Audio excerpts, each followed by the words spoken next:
What is up, disc golfers? Today on Iceberg TV for Vlogmas Day 17, I want to go over this article by Ultaworld.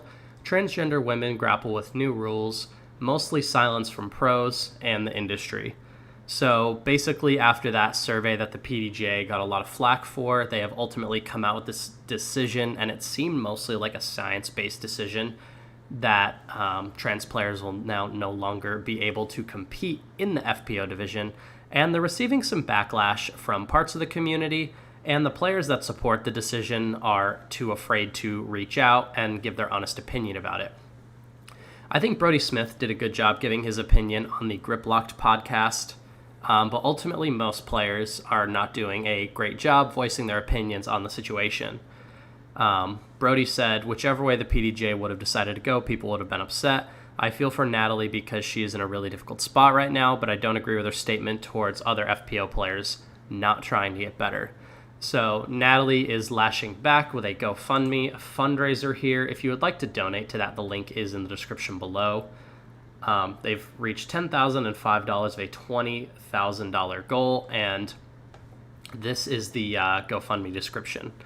Hi, I'm Natalie Ryan. This is a direct response to the anti-transgender policy soon to be implemented for the Professional Disc Golf Association and Disc Golf Pro Tour. This policy attacks touring athletes. Due to my success on the 2022 tour, I have always been and will always remain an incredibly dedicated athlete. I've participated in sports since I was 7, and I played disc golf for 5 years at the time of writing this.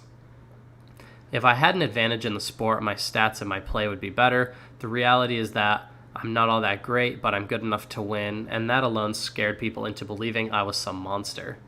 Some of my fellow competitors decided they wouldn't work on their games and improve themselves, but instead tear me down because their games weren't complete. I'm going to stop reading there. Ultimately, I don't think this is a great angle to take this at. I agree with Brodie. Calling the other FPO players out is not a fair way to go about this. This was a decision from the PDGA and the Disc Golf Pro Tour. I think you should focus, on them. I can see how the results of the survey could have been offensive, but I don't think that's an appropriate angle to take, directing your anger at the FPO players.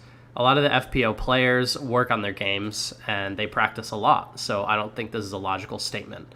But with all that being said, I would love to hear your guys' comments in the comment section down below, but I would also love for everyone to keep it civil. Whether you agree or disagree, that's totally okay, but there should be no personal attacks. And if you have an opinion, you should be able to voice your opinion, but it should not come from a hateful place. But with all that being said, I think the PDGA did everything they could to make the decision as fair as possible, and I think that's all I have to say about that. Comment down below. You're watching Iceberg TV, Vlogmas Day 17.